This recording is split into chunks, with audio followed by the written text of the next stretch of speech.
کو ضرور کرتے ہیں اسلام نے اس بارے میں کیا گائیڈ لائن دی ہے اور اسلام کا کیا موقف ہے اس بارے میں؟ سر آپ نے بڑا اچھا کوشچن کیا ہے. اس سارے سینیریو کو دیکھتے ہوئے ایک بات جو ہے نا وہ بار بار میرے ذہن میں آ رہی ہے. اندھیرا روشنی کی عدم موجودگی کا نام ہے. بذات خود اس کا کوئی وجود نہیں. بالکل ٹھیک. جب روشنی نہیں تو ہم کہتے ہیں یہ اندھیرا ہے. آج انسانی حقوق کی بات کی جاتی ہے اور مغرب کی طرف دیکھا جاتا ہے کہ وہ بہت زیادہ علم بردار ہیں انسانی حقوق کے، اور ہم لوگ جو ہے نا بہت پیچھے رہ گئے ہیں. بالکل ٹھیک. حقیقت یہ ہے کہ تمام دنیا کے مذاہب، تمام دنیا کے اندر جو لوگ ہیں وہ گائیڈ لائن اگر لیتے ہیں تو صرف اسلام سے لیتے ہیں. اسلام بے شک بالکل ٹھیک. آپ تھوڑا سا تاریخ میں جا کر پیچھے دیکھیں تو حالات یہ ہیں کہ نبی علیہ الصلوۃ والسلام کی آمد سے پہلے چھوٹی چھوٹی بچیوں کو زندہ جو ہے نا دفنا دیا جاتا تھا. بے شک. تو اللہ کے رسول صلی اللہ علیہ وسلم جب آئے تو انہوں نے سب سے پہلا کام یہ کیا، اللہ نے ان کے منہ سے یہ کہلوا دیا کہ بچیوں کو دفنانا نہیں ہے. بالکل ٹھیک. اس قدر جو ہے نا کہ اس وقت یہ کسٹم ایسی تھی کہ اس کے سامنے کوئی بھی کھڑا نہیں ہو سکتا تھا، اور بہت سٹرونگ یہ کسٹم ہوا کرتی تھی. لیکن اللہ کے رسول صلی اللہ علیہ وسلم نے جب اللہ کے قوانین کو سامنے رکھا اور جو ہمارے دل کے اندر اللہ نے خصوصی طور پہ محبت رکھی ہوئی تھی اس کو اجاگر کرنے کی کوشش کی. بالکل ٹھیک. اور اس کو اجاگر کیا. اس کا نتیجہ یہ ہوا کہ پھر بچیوں کو درگور کرنا چھوڑ دیا گیا. اور چھوڑ دیا گیا تو پھر اس کے ساتھ ساتھ جو ہے نا پھر کیا ہوا کہ ایک شخص آ کے اللہ کے رسول صلی اللہ علیہ وسلم کے پاس بیٹھتا اور کہتا ہے اللہ کے رسول کیا میں بخش دیا جاؤں گا؟ کہا کیوں؟ کہتے کہ میں ایک چھوٹی سی میری بچی تھی 5-7 سال کی، تو میں اس کو لے کر گیا اپنے ساتھ. بالکل ٹھیک. میں نے خوب جو ہے نا مٹی کھودی، صحیح. پھر اس بچی کو وہاں پر کھڑا کیا، وہ میرے سے مدد کرتی رہی. بالکل. حتیٰ کہ میں جب کھودتا تو مٹی کو نکالتی باہر.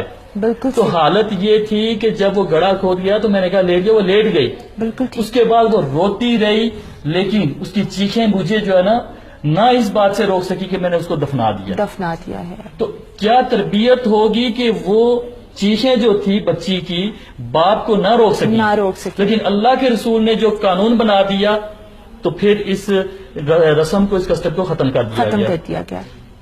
حقیقت یہ ہے کہ اللہ رب العزت نے ہمیں بنایا ہے. بے شک. وہ بہتر جانتا ہے کہ کس جگہ کیسے جو ہے نا معاملات کرنے ہیں. وہ بہت بہتر جانتا ہے.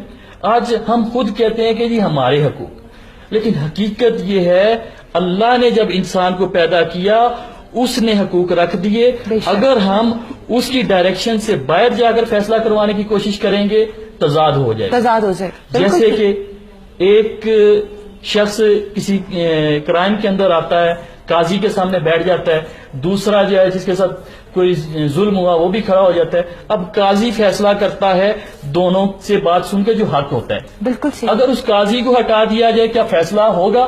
بالکل نہیں ہو سکتا. تو لہٰذا انسانی حقوق کی جب بات کی جائے گی تو جب تک اللہ کے قوانین کو ہم نہیں دیکھیں گے تو فیصلہ ہی نہیں ہو سکتا. بالکل ٹھیک. کس کا کیا حق ہے؟ بالکل ٹھیک. ایک باپ ہے، وہ کہتا ہے میں کرائم کروں گا، وہ زیادتیاں کرتا ہے، اولاد اس کی جو ہے نا پیدا ہو جاتی ہے، اس کے بعد اولاد کہتی ہے کہ بھئی باپ ہمارا کیا تھا. بالکل صحیح. تو ہم بھی اپنا حقوق رکھتے ہیں. تو لہٰذا کسی جگہ پہ بھی سلجھاؤ نہیں آئے گا. جب اللہ کے حقوق کو ہم مانیں گے، اللہ کے حکم کو مانیں گے تو انسانی حقوق جو ہے نا پامال ہونے سے بچ جاتے ہیں. بالکل. جس طرح کے اللہ رب العزت نے ہمیں بتا دیا اس کے مطابق اگر ہم فیصلہ کرتے ہیں کہ نکاح کے مطابق اگر ہم اپنی نسل چلاتے ہیں، تمام اقوام میں دیکھ لیں کہ اس وقت نسل جو ہے وہ اس کو سیو رکھنے کا کوئی سسٹم رہ ہی نہیں گیا. اسلام واحد وہ ہے جس نے نسل کو بھی سیو کیا تاکہ بے غار روی میں نسل بھی خراب نہ ہو. بالکل. تو اس نے کیا کیا کہ نکاح کی پابندی لگا دی اور پھر بتایا کہ عورت کے یہ حقوق ہیں اور مرد کے یہ حقوق. اور یہاں پر عورت کے حقوق کی جب بات کی جاتی ہے تو میں سمجھتا ہوں اسلام نے بہت بہترین حقوق دے دیے. بالکل. اور یہ کہا کہ عورت کو میں نے کمزور بنایا ہے، مرد کیا کرت ہے، اور مرد کے اوپر ذمہ داریاں ڈال دی زیادہ. بالکل. عورت کو ریلیف دے دیا. بالکل ٹھیک. لیکن آج میں حیران ہوں کہ جو اسلام نے ہمیں ایک اسٹیٹس دے دیا، جو حقوق دے دیے، ان کو جب ہم نے چھوڑا تو بات آ گئی انسانی حقوق کی بات ہونی. بالکل ٹھیک. بالکل. اگر ہم اسلام کو فالو کر لیں تو یہ بات کرنے کی ضرورت ہی نہیں پیش آتی. بالکل ٹھیک. اسی طرح ہمارے معاشرے کے اندر جتنے بھی ظلم و جبر ہوتے ہیں، آپ دیکھ لیں کہ نبی علیہ الصلوۃ والسلام کے دور سے جب قوانین بننا شروع ہوئے، حضرت عمر رضی اللہ تعالیٰ عنہ کے دور کے اندر ایک شخص بوڑھی ایج کا تھا اور وہ مانگ رہا تھا, یہودی تھا. تو عمر نے دیکھا رضی اللہ عنہ کہ یہ کیا, یہ شخص مانگ رہا ہے, پوچھا کیوں مانگتے ہو؟ شاہ صاحب اس بات کو ہم یہیں پہ کنٹینیو کریں گے. ویورز یہاں پہ مجھے لینا ہے ایک چھوٹا سا break, so keep watching Royal Cafe and I will be back after a break.